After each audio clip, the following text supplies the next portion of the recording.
मुख्तलिफ मुल्कों से 500 से ज़ायद पाकिस्तानियों को निकाला गया जो कराची पहुंचे, जबकि 300 के करीब लोगों को सिर्फ कराची से ऑफलोड किया गया। ताज़ा तरीन इत्तलात के मुताबिक सऊदी अरब, अमारात, चीन समेत 7 मुल्कों से मजीद 258 पाकिस्तानियों को निकाल दिया गया है। दूसरी तरफ कराची से बैरून मुल्क जाते हुए 24 घंटे में मजीद 35 मुसाफिर ऑफलोड किए गए हैं। क्या हो रहा है, क्यों ऑफलोड हो रहे हैं? बड़ा मुतहरिक हुआ है या दीगर इदारे भी इस कार्रवाई का हिस्सा हैं, ये जानेंगे हम हमारे नुमाइंदा खुसूसी अफजल नगर से। डोगर साहब, ये बेगरी के चक्करों में ये सब कुछ हो रहा है या क्या हो रहा है? नहीं है, बुनियादी तौर पे ये जो कश्ती का एक्सीडेंट हुए, पेदर पे हादसा हुए जिसमें पाकिस्तानियों की जान गई, लीबिया वाला मैटर हुआ, उसके बाद बड़ी जिम्मेदारी FIA पे डाली गई और उस FIA के लोगों को बुक भी किया गया, FIR हुई, आपको पता ही है वहाँ सारा मामला चल रहा है। तो उसके बाद FIA ने एक्चुअली पूरा अपना कानून कायदा सारी किताबें खोल ली हैं कि जो भी किसी भी एयरपोर्ट से जा रहा है तो एज़ पर SOP वो जाने दे रहे हैं उनको, जिसकी वजह ये कि अब वो पाकिस्तानी चूँकि आदी नहीं है इस तरह की चीज़ों के। मसलन आपने दुबई का वीज़ा लिया, टिकट लिया और रवाना हो रहे हैं, वहाँ होटल बुकिंग कोई ठहरा देगा, कुछ कर लेगा बेसिकली। लेकिन एक सवाल तो इसमें वीज़े ही कैसे मिलते हैं? हमें तो नहीं मिलते जब तक होटल बुकिंग और ये सब कुछ ना दिखाई जाए। तो इसको ज़रा ज़्यादा डीपली इनको इन्वॉल्व होना पड़ेगा कि वीज़े कहाँ से इशू हो रहे हैं। नहीं, वीज़े तो देखें अभी इशू वर्क वीज़ा हो रहा है, टूरिस्ट वीज़ा हो रहा है, फैमिली विजिट वीज़े हो रहे हैं और आप फिर कुछ कंपनीज की इन्वॉल्वमेंट के साथ यानी वीज़े मिल रहे हैं। फिर सऊदी अरब के लिए उम्रे के आदी लोग हैं, टिकट लिया उम्रा का और टिकट लिया और उम्रा का वीज़ा लिया और जहाज़ में बैठ गए चले गए, वहाँ कोई किसी के पास ठहर रहा है, कोई किसी के पास ठहर रहा है, तो अमूमन लोग वो करते थे। अब इन्होंने ये किया है कि टोटल SOP पे चीज़ें चल रही हैं, जिसकी वजह से ऑफलोडिंग ये अचानक से बहुत ज़्यादा बढ़ गई है। मसलन अगर उम्रे पे जा रहे हैं तो उनके पास लाजमी है कि टिकट के साथ रिटर्न टिकट होना चाहिए। दूसरी बात, कहाँ ठहरेंगे, वहाँ कहाँ ठहरेंगे, वो होटल की प्रॉपर बुकिंग होनी चाहिए। प्लस वो देखते ये हैं कि भाई पैसे कितने हैं आपके पास।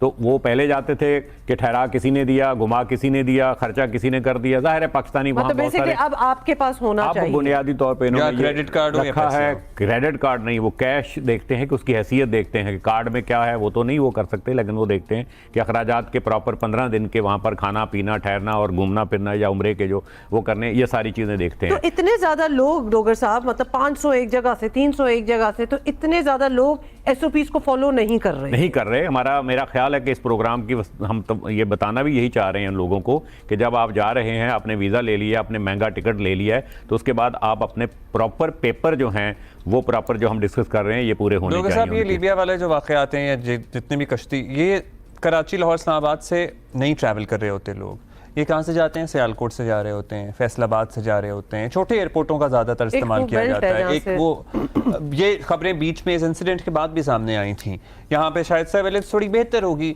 तो ये छोटे एयरपोर्ट्स पे भी ज़्यादा निगाह रखी जा रही है। नहीं, ऐसा तो वहाँ तो खैर बहुत ज़्यादा जब निगाह रखी गई है तो डाइवर्ट हुए हैं वो कराची में। फिर एजेंट की अपनी अंडरस्टैंडिंग होती है कि उसकी किस FIA के अफसर के साथ कहाँ सेटिंग है, जिसको हम सेटिंग कहते हैं, ये चीज़ है। अब इस ऑफलोडिंग की मद में अगर हम देखते हैं तो मैंने एक एस्टिमेट किया तो 50 लाख से 75 लाख तक का पर डे लोगों को नुकसान हो रहा है, क्योंकि बहुत सारे लोगों की जो टिकट्स होती हैं वो नॉन रिफंडेबल होती हैं। सस्ती टिकट के चक्कर में वो लोग लेते हैं, वो टोटल ज़ाया हो जाती है क्योंकि बोर्डिंग इशू हो चुकी है आपकी। फिर इसी तरीके से और जो मेन हो रहा है कि कोई मिलने भी जा रहा है वो सारा उसकी जद में आ रहे हैं। तो FIA को तो नहीं हम कह सकते कि वो अपना नरमी करें कि लोग जाएं बाहर। तो गदागर भी हैं इसमें शामिल, जो डेली पकड़े जा रहे हैं 10% तक ऐसे हैं जो गदागरी में मुलव्वस हैं या यानी माजी उनका इस तरह का है, या आप अगर 1 महीना पहले उम्रा करके 2 महीने पहले आए हैं तो आप फिर जा रहे हैं, आपके पास पैसे हैं नहीं उम्रा करने को जा रहे। बुनियादी वजह उसकी ये है कि या तो वो वहाँ जाके काम करते हैं, जैसे कि आज जो डिपोर्ट हुए 112 के करीब ऐसे हैं जो कफील के बगैर वहाँ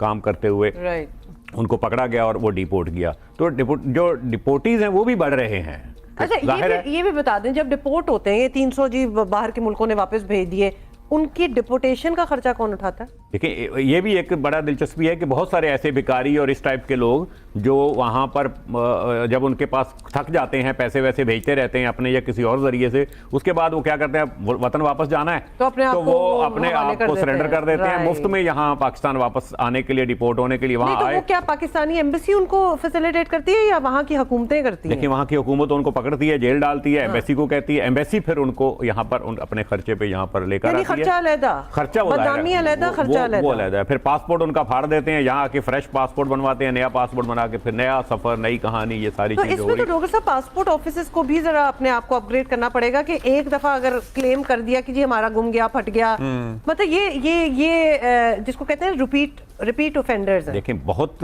एसओपीज तो अभी इसके ऊपर पिछले 20 साल से तो एसओपी नहीं बना कि किसको रोकना है, किसको पकड़ना है, कैसे जाना है। अब एफआईए वालों को रगड़ा दिया जा रहा है ना, बुनियादी तौर पे वो ज्यादातर लोग यहाँ से उम्रा करने के लिए गए थे, मजहबी फरीजा अदा करने के लिए सऊदी अरब गए, वहां से उन्होंने सेटिंग की, एजेंट ने उनको लीबिया भेज दिया, लीबिया से कश्ती पे बैठ गए। अब वो अफसर वो पकड़े जा रहे हैं जिन्होंने उनको उम्रे पे जाने की इजाजत दी। ये वजूहात हैं जिसकी वजह से अब ये सारी चलिए बहुत शुक्रिया आपका डॉक्टर साहब, हम किसी दिन और भी एक्सटेंसिव करेंगे बेगरी वाले इशू पे भी।